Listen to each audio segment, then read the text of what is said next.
tous ces regards qui me mangent. Ah, vous n'êtes que deux. Je vous croyais bien plus nombreux. Alors c'est ça l'enfer? Je n'aurais jamais cru. Vous vous rappelez? Le soufre, le bûcher, le grill? Quelle plaisanterie. Pas besoin de grill. L'enfer, c'est les autres.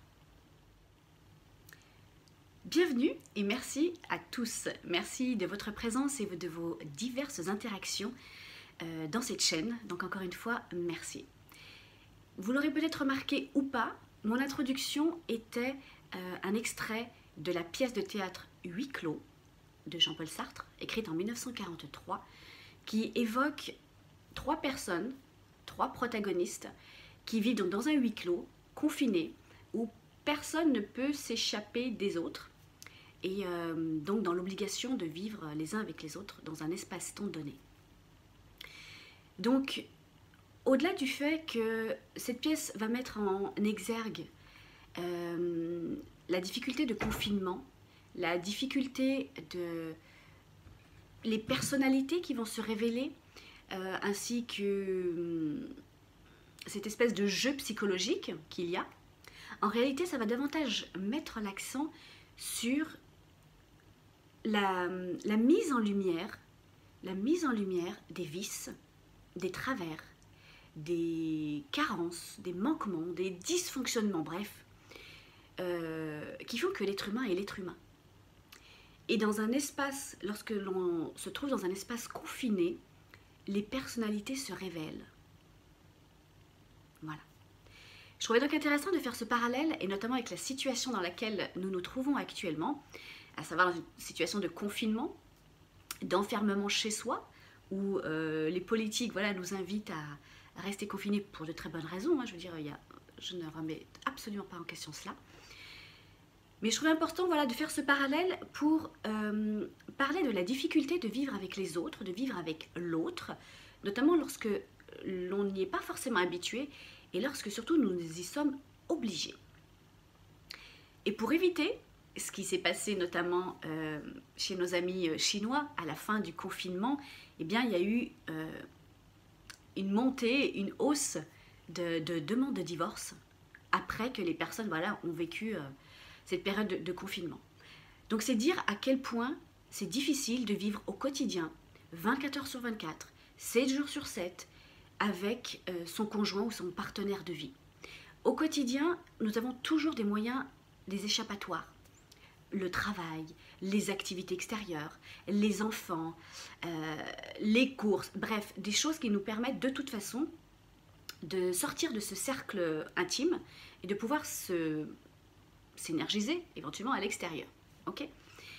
Eh bien, dans cette période-là de confinement, ça va être très difficile d'avoir ce temps-là, puisque la grande majorité des personnes sont invitées à travailler de chez elles, donc télétravail, ou certaines sont même mises en chômage partiel, en tous les cas pour cette période-là.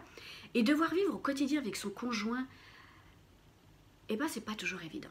Encore plus si l'espace, et plus l'espace est réduit, plus ça va être difficile et compliqué. Donc à travers cette vidéo, je souhaite vous apporter quelques outils, quelques clés pour vous permettre de traverser cette période de la façon la plus sereine qui soit. Voilà. Donc si vous me le permettez, je vais commencer par un outil. Le premier outil que je vous propose, il est tout simple, il est basique, mais il est tellement fondamental. C'est celui de la communication. La communication avec ces 3 E. Le premier E, c'est celui de l'expression. Vous allez avoir davantage de temps, d'occasion, d'exprimer à votre partenaire vos attentes, vos besoins, vos envies, ce qui fonctionne, ce qui ne fonctionne pas, ce qui vous déplaît éventuellement chez l'autre aussi. Donc d'exprimer cela, chose très importante. Le deuxième E de la communication est l'écoute. Une fois que vous avez exprimé ce que vous aviez sur le cœur, eh bien vous allez être en position d'écoute, puisque maintenant c'est à l'autre de s'exprimer. Mais pas une écoute passive, non. Une vraie écoute, c'est-à-dire sans couper la parole, sans interrompre l'autre. Une écoute active. Voilà. Ensuite, le troisième E, va être celui de l'équilibre. Comment ensemble nous allons pouvoir équilibrer nos attentes et nos besoins respectifs et de façon à ce que ce soit le plus équilibré et harmonieux pour la sphère du couple. D'accord? Donc, premier E, l'expression. Deuxième E, l'écoute. Troisième E, l'équilibre. Ok? Pour vous inviter, enfin, approfondir encore un petit peu ça, lorsque vous aurez besoin de moments de solitude, ça c'est en réalité c'est la deuxième clé, c'est les moments de solitude. Vous allez avoir besoin de moments de recul, de distance, que vous n'aurez peut-être pas forcément justement à l'extérieur comme habituellement. Tant qu'aujourd'hui il nous est encore possible de sortir, ne serait-ce que pour faire une marche ou pour faire des courses, profitez-en, ce sera toujours des bulles d'oxygène que vous allez prendre pour vous, également pour le bénéfice donc de votre couple. Si cela n'est pas toujours possible, eh bien prenez des espaces de solitude, des moments de solitude chez vous, dans une autre pièce éventuellement, prenez du temps, dans un coin, en demandant réciproquement le respect que chacun puisse avoir un temps de solitude, un temps de réflexion, un temps d'introspection que nous avons tous besoin et que nous faisons habituellement, mais que là c'est plus compliqué effectivement quand on est confronté face à face, vis-à-vis, nez à nez, constamment avec cette autre personne. Donc voilà, et donc pour qu'il y ait effectivement ce temps de pause, eh bien je vous invite aussi à partager, à avoir un mot magique avec votre partenaire, de choisir ensemble en collaboration un mot qui va vous indiquer que dès que ça va être compliqué, dès que l'échange, la communication est difficile, voire pas très confortable, au lieu de monter dans les tours, au lieu d'envenimer la situation et éviter voilà, les conflits, les disputes, etc., je vous invite à avoir un mot magique ensemble pour que l'un et l'autre vous compreniez que là, il est temps de s'arrêter, de faire un stop, une pause. Ça ne sert à rien de continuer l'échange tel qu'il est, ça ne mènera à rien. Alors, trouvez-vous un mot tout simple, livre, banane, pomme, kiwi, courgette, bref, chaussures, tout ce que vous voulez, patates éventuellement aussi, voilà, je dis ça comme ça. Que lorsque vous en avez besoin, vous allez sortir ce mot-là et l'autre va comprendre que, ok, là c'est le moment de faire une pause. Je fais une pause, je respecte ton moment de pause et réciproquement. Donc voilà, donc ça c'est ce mot-là magique va vous permettre donc d'accéder à ce deuxième outil qui est donc ce moment de solitude. N'attendez pas que la moutarde vous monte au nez. N'attendez pas que la goutte fait déborder le vase. Non, vraiment, essayez d'anticiper les choses. Et dès que c'est, voilà, limite, on sort son petit joker. Raisin, kiwi, banane, etc. Tout ce que vous voulez. Pour justement tout de suite redescendre la pression et prendre un temps pour vous. Voilà. La troisième clé que je vous partage va être l'organisation, voire plutôt la réorganisation des tâches ménagères. Oui, parce que qu'on se le dise, c'est la plupart du temps la même personne qui s'occupe des tâches ménagères du ménage, du foyer, enfin bref, de la maison, donc de l'intérieur. Donc, quelle merveilleuse opportunité, occasion que de pouvoir aider, de pouvoir seconder son conjoint dans les tâches du quotidien. Voilà. Alors, réorganisez tout ça, répartissez-les-vous de la façon la plus juste, la plus équitable, la plus amusante aussi. Voilà, faites ça comme un jeu. Et je suis sûre que la personne qui fait la plupart du temps ces tâches-là sera ravie d'être aidée, d'être soutenue dans ces tâches du quotidien. Donc ça va être aussi important. Voilà, ça fait partie d'une clé importante de l'équilibre de votre relation pendant cette période-là de confinement qui va vous permettre justement d'apaiser les relations. Aidez, soutenez votre conjoint dans les tâches ménagères tout simplement. Et puis faites ça vraiment comme un jeu et planifiez. Regardez vraiment toutes les tâches qu'il y a à faire, à effectuer, et puis répartissez-les-vous, de sorte, bien évidemment, à ce que ça ne va pas gêner, déranger votre conjoint qui, lui, est peut-être en télétravail. Mais vous voyez, c'est pas simplement faire des tâches ménagères, c'est faire des tâches ménagères au moment les plus appropriés. Parce que si vous avez votre conjoint, votre partenaire qui est en télétravail et dans lequel vous êtes dans un espace assez réduit, en superficie, eh bien, lancer une machine à laver à 4-5 mètres de la personne qui doit faire des appels, des communications, etc., c'est peut-être pas forcément opportun. Donc oui, il y a la répartition des tâches l'un vis-à-vis de l'autre, mais également dans le temps. Les machines que vous faisiez habituellement à telle heure, bah, c'est peut-être temps de changer ces horaires-là. Oui, c'est des choses, comment dire, j'allais dire bêtes, idiotes, voilà, mais qui sont importantes. Voilà, aujourd'hui, vous allez être invité à repenser votre quotidien, jusque dans les tâches ménagères. Voilà, donc ça c'était la troisième clé. La quatrième clé que je vous propose va être de s'occuper de soi. Oui, parce que c'est pas parce qu'on va passer plus de temps chez soi qu'il n'y a pas de raison de s'occuper de soi, de continuer à se pomponner, de continuer à s'apprêter. Voilà, ça va être important aussi dans la relation. C'est pas parce qu'on travaille de chez soi qu'on est obligé de travailler en pyjama, de rester en pyjama toute la journée, ou de ne pas se coiffer. Bref, ne vous négligez pas, déjà pour vous. Si vous avez un travail à la maison, bah, mettez-vous en condition de travail, ok ? Et pour les personnes qui, elles, ne travaillent pas, mais comme vous vivez avec une autre personne, par respect pour cette personne et par respect pour vous, eh bien, apprêtez-vous, prenez soin de vous. Pas parce que vous êtes, encore une fois, c'est pas parce que vous êtes à la maison que vous devez vous négliger. Restez en pyjama, ne pas vous occuper de vous, ne pas vous mettre en beauté. Ça ne veut pas dire faire quoi que ce soit d'exceptionnel, mais des choses que vous faites habituellement. Voilà. Encore une fois, ne changez pas vos habitudes sous prétexte que vous êtes chez vous plus longtemps. Voici pour cette clé. Ensuite, je vais vous parler de prendre l'air, mais ça je crois que je vous l'ai déjà évoqué un petit peu tout à l'heure, mais c'était vraiment un point important, de prendre l'air à l'extérieur, quand c'est encore possible, et de prendre l'air à l'intérieur en vous organisant un espace où vous pouvez vous ressourcer, où vous pouvez vous détendre, où vous pouvez vous réénergiser, vous apaiser, revenir à vous. C'est aussi important d'avoir ce temps et cet espace pour vous. Même si c'est dans la salle de bain parce que c'est le seul espace que vous ayez, eh bien, faites en sorte que votre salle de bain soit peut-être plus accueillante, que vous ayez davantage envie de passer du temps. D'ailleurs, vous aurez plus de temps. Déjà, ne serait-ce que le matin, il n'y aura plus de disputes, le temps n'est plus chronométré pour pouvoir partir au travail parce que vous avez plus ce temps de transport à faire. Donc déjà, vous avez plus de temps pour vous.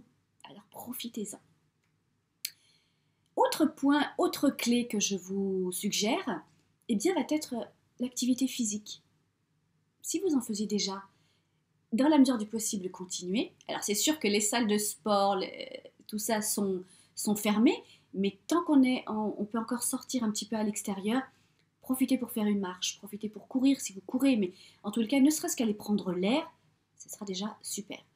Ensuite, n'hésitez pas à vous prendre aussi du temps chez vous. 20 minutes, 30 minutes d'activité physique, ne serait-ce que pour danser par exemple, voilà, pour faire bouger votre corps. La musique va vous permettre de vous réénergiser, de vous motiver, de vous mettre plus facilement en joie, de d'égayer votre humeur. Voilà, donc négligez pas le fait de mettre votre corps en mouvement, même si ce n'est que pour danser. Ça sera déjà super. Autre point que je vous suggère également, et bien peut-être c'est l'occasion de partager avec votre conjoint, avec votre partenaire, vos projets, les projets que vous avez envie de mener ensemble, à court, moyen, long terme. Quelle meilleure opportunité que celle-ci, encore une fois on en revient donc à la première clé qui est donc la communication, de pouvoir échanger sur quelque chose de positif, d'agréable, pour ne pas rester ou dans les peurs de la situation actuelle, dans le stress que la situation actuelle peut générer, ce qui peut être normal, mais projetez-vous de façon positive dans le futur, avec votre conjoint, avec votre partenaire. Qu'est-ce que vous pouvez faire? Qu'est-ce que vous avez envie de faire? Bref, les rêves que vous avez ensemble, ou même individuels, mais de les partager. Voilà. Ça, c'est une clé aussi que je trouve importante. Bien, donc voici donc toutes les clés que je vous ai proposées sur la communication, sur les moments de solitude qui sont importants à se donner pour soi, pour l'autre, sur l'organisation ou la réorganisation donc des tâches ménagères, le fait de continuer de s'occuper de soi, de ne pas se négliger en cette période-là, de prendre l'air dans la mesure du possible, ne serait-ce que pour faire une course, chercher son pain, peut-être un moment, d'aller déstresser un peu à l'extérieur, d'aller évacuer à l'extérieur, même si c'est les petites tensions qu'il peut y avoir à l'intérieur. Pratiquer une activité physique, si c'est à l'extérieur, tant mieux, sinon faites-le à l'intérieur, mais bougez, mettez-vous en mouvement un petit peu donc tous les jours. Ça n'est pas exhaustif, bien évidemment, ce sont juste quelques pistes de réflexion que je vous propose. Soyez créatifs, rajoutez tout ce qui vous semble important pour vous, pour votre couple, pour votre relation.